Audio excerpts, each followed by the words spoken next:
ಕರ್ನಾಟಕ ಕಂಡಂಥ ಅತ್ಯಂತ ಧೀಮಂತ ಹಿರಿಯ ರಾಜಕಾರಣಿ, ಸ್ವತಂತ್ರ ಪೂರ್ವದ ಒಂದು ತಲೆಮಾರು. ಭಾರತ ದೇಶ ಕರ್ನಾಟಕದಲ್ಲಿ ವಿವಿಧ ಮಹತ್ವ ಹುದ್ದೆಗಳನ್ನು ಅಲಂಕರಿಸಿ ಆಡಳಿತಾತ್ಮಕವಾಗಿ ಅಪಾರವಾದ ಅನುಭವ ಇರುವಂಥ ನಮ್ಮ ಕನ್ನಡದ ಹೆಮ್ಮೆಯಾಗಿದ್ದಂಥ ಸನ್ಮಾನ್ಯ ಶ್ರೀ ಎಸ್ ಎಂ ಕೃಷ್ಣ ಅವರು ಭಾಳ ಕಾಲದಿಂದ ಅನಾರೋಗ್ಯದಿಂದ ಬಳಲುತ್ತಿರುವಂಥದ್ದು. ಇವತ್ತು ಅವರು ನಿಧನ ಆಗಿರುವಂಥ ಸುದ್ದಿ ಕೇಳಿ ನಮಗೆ ಬಹಳಷ್ಟು ದುಃಖ ಆಗಿದೆ, ದಿಗ್ಭ್ರಮೆ ಆಗಿದೆ. ಒಬ್ಬ ಹಿರಿಯರು, ಮಾರ್ಗದರ್ಶಕರು, ಹಿತಚಿಂತಕರನ್ನ ಕಳ್ಕೊಂಡಿದ್ದೇವೆ ಅನ್ನೋಂಥ ಭಾವನೆ ನನಗೆ ಬರ್ತಾ ಇದೆ. ಕರ್ನಾಟಕ ಎಸ್ ಎಂ ಕೃಷ್ಣ ಅವ್ರನ್ನ ಕಳ್ಕೊಂಡು ಭಾಳ ಬಡವಾಗಿದೆ.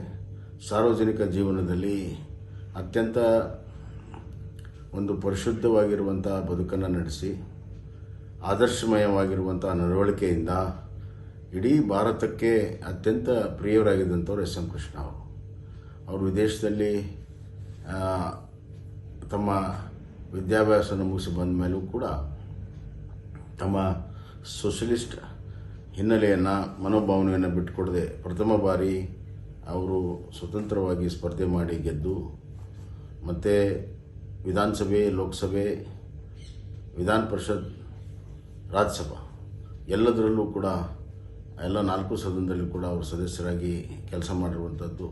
ರಾಜ್ಯದ ಮಂತ್ರಿಗಳಾಗಿ, ಮುಖ್ಯಮಂತ್ರಿಗಳಾಗಿ, ಮಹಾರಾಷ್ಟ್ರದ ರಾಜ್ಯಪಾಲರಾಗಿ ಮತ್ತು ಕೇಂದ್ರದ ವಿದೇಶ ವ್ಯವಹಾರ ಸಚಿವರಾಗಿ ಇವತ್ತು ಭಾರತದ ಸೇವೆಯನ್ನು ಕೂಡ ಅವರು ಮಾಡಿದ್ದಾರೆ, ಕರ್ನಾಟಕ ಸೇವೆಯನ್ನು ಕೂಡ ಅವರು ಮಾಡಿದ್ದಾರೆ.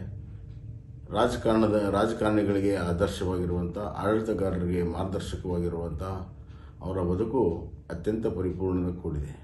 ಅವರ ಮಿತವ್ಯಯ ಮಾತು, ಅವರ ಭಾಷೆ, ಅವರ ನಡವಳಿಕೆ ನಮ್ಮ ಯುವ ರಾಜಕಾರಣಿಗಳಿಗೆ ಇವತ್ತು ಅತ್ಯಂತ ಅವಶ್ಯಕತೆ ಇದೆ ಅಂತ ನಾನು ಭಾವಿಸ್ತೇನೆ. ಕರ್ನಾಟಕದಲ್ಲಿ ಒಬ್ಬ ಧೀಮಂತ ನಾಯಕ, ದೂರದೃಷ್ಟಿಯ ನಾಯಕ ಮತ್ತು ವಿಶೇಷವಾಗಿ ಕರ್ನಾಟಕದ ಅಭಿವೃದ್ಧಿಯಲ್ಲಿ ಭಾಳ ದೊಡ್ಡ ಪಾತ್ರವನ್ನು ವಹಿಸಿದಂಥವ್ರು. ಇವತ್ತು ಬೆಂಗಳೂರಿನ ಬೆಳವಣಿಗೆ, ಬೆಂಗಳೂರಿನ IT-BT ವಿಚಾರದಲ್ಲಿ ಅವ್ರು ಮಾಡಿರುವಂಥ ಕೊಡುಗೆ ಅಷ್ಟೇ ಅಲ್ಲ, ಅವರು ತಂದಂಥ ಮಿಡ್ ಡೇ ಮೀಲ್ ಏನಿದೆ, ಮಧ್ಯಾಹ್ನದ ಊಟ ನಮ್ಮೆಲ್ಲರೂ ಕೂಡ ನೆನಪಾಗಿದೆ. ಅವರು ತಂದಂಥ ಯಶಸ್ವಿ ಯೋಜನೆ ಕೂಡ ನಮಗೆ ಸ್ಮರಣೆಗೆ ಇವತ್ತು ಅದು ಬರ್ತಾ ಇದೆ.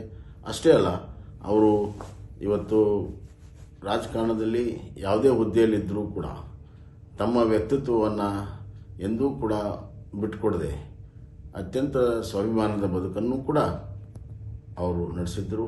ಅವರು BJPಯನ್ನು ಸೇರಿ ನಮ್ಮ ಪ್ರಧಾನಮಂತ್ರಿಗಳಿಗೆ ಭಾಳ ಹತ್ತಿರವಾಗಿರುವಂಥ ಒಬ್ಬ ಧೀಮಂತ ನಾಯಕ. ಒಂದು ಹಿಂದಿನ ಪೀಳಿಗೆಯ ಒಂದು ಮಹತ್ವದ ಒಂದು ಘಟ್ಟ ಇವತ್ತು ನಾವು ಕಳ್ಕೊಂಡಂಗಾಗಿದೆ. ಬರುವಂಥ ದಿನಗಳಲ್ಲಿ ಅವರ ಬದುಕು ನಮಗೆ ಆದರ್ಶವಾಗಲಿ, ಕರ್ನಾಟಕಕ್ಕೆ ಮಾರ್ಗದರ್ಶನವಾಗಲಿ ಅಂತ ನಾನು ಇವತ್ತು ಭಗವಂತನಲ್ಲಿ ಕೇಳಿ ಅವರ ಆತ್ಮಕ್ಕೆ ಶಾಂತಿಯನ್ನು ಕೋರ್ತೇನೆ. ಅವ್ರ ಕುಟುಂಬಕ್ಕೆ ತುಂಬಲಾರದ ನಷ್ಟವನ್ನು ಅವರು ಭರಿಸುವಂಥ ಶಕ್ತಿ ಕೊಡಲಿ. ನನಗೆ ವೈಯಕ್ತಿಕವಾಗಿ ಭಾಳ ಅತ್ಯಂತ ಹತ್ತಿರವಾದಂಥವ್ರು, ಆತ್ಮೀಯರಾದಂಥವ್ರು, ನನಗೆ ಸದಾಕಾಲ ಮಾರ್ಗದರ್ಶನ ಮಾಡುವಂಥವ್ರು, ನಮ್ಮ ತಂದೆಯವರ ಜೊತೆಗೆ ಅತ್ಯಂತ ಆತ್ಮೀಯ ಸಂಬಂಧ ಇರುವಂಥದ್ದು ಈ ಸಂದರ್ಭದಲ್ಲಿ ಸ್ಮರಣೆ ಮಾಡ್ತೇನೆ. ನನಗೆ ವೈಯಕ್ತಿಕ ಕೂಡ ಭಾಳ ದೊಡ್ಡ ನಷ್ಟ ಆಗಿದೆ ಅಂತ ಈ ಸಂದರ್ಭ